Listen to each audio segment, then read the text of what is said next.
Krishnalanka PS లో వల్లభనేని వంశీ విచారణ ముగిసింది. దాదాపు 8 గంటల పాటు వంశీని ప్రశ్నించారు పోలీసులు. విచారణ అనంతరం విజయవాడ ప్రభుత్వ ఆసుపత్రికి తరలించారు. జీజీహెచ్ లో వైద్య పరీక్షల అనంతరం మెజిస్ట్రేట్ ముందు వల్లభనేని వంశీని హాజరుపరిచే అవకాశం ఉంది.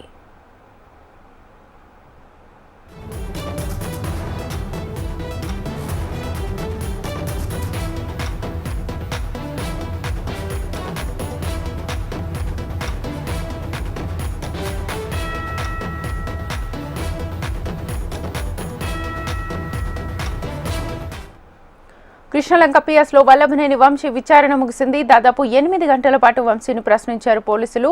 విచారణ అనంతరం విజయవాడ ప్రభుత్వ ఆసుపత్రికి తరలించారు. జీజీహెచ్ లో వైద్య పరీక్షల అనంతరం మెజిస్ట్రేట్ ముందు వల్లభనేని వంశీని హాజరుపరిచే అవకాశం ఉంది. ఇదే అంశానికి సంబంధించి ఫుల్ డీటెయిల్స్ మా ప్రతినిధి కాంతిని అడిగి తెలుసుకుందాం.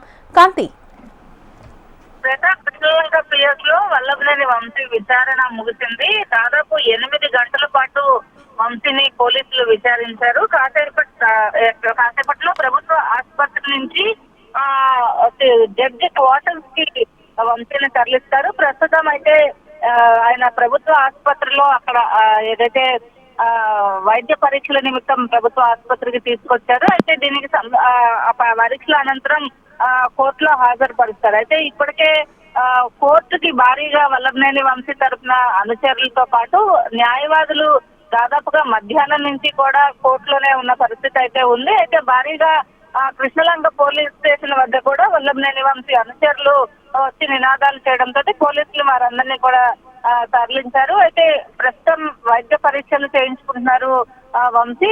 ఇక్కడ ఎక్కడైతే ప్రభుత్వ ఆసుపత్రి నుంచి మరొక అరగంటలో జడ్జి క్వార్టర్స్ కి తీసుకువెళ్తారని మనకున్న సమాచారం మేర తెలుస్తోంది. అయితే కోర్టుకి సంబంధించినంత వరకు కోర్టు ప్రొసీడింగ్స్ అన్ని పూర్తయిన తర్వాత ఆయనను రిమాండ్ కి పంపించే అవకాశం కనిపిస్తోంది. Right Kanti, thank you.